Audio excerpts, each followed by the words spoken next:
How to fix an error occurred during port configuration on Windows 11 10s. 1. Hard reset printer by turning off your device for a few minutes. 2. Manually configure printer port. 3.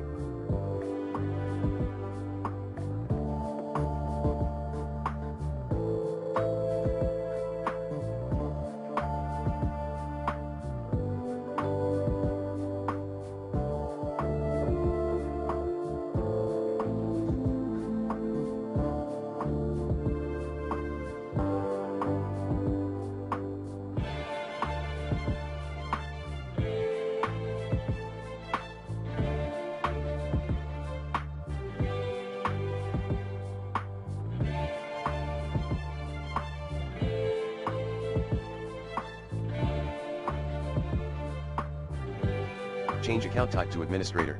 4.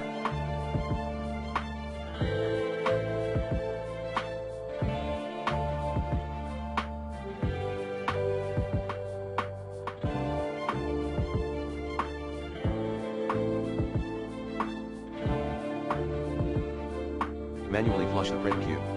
To do so, back up then delete all the contents at c:\windows\system32\spool\printers. 5. Disable/uninstall any third-party security software.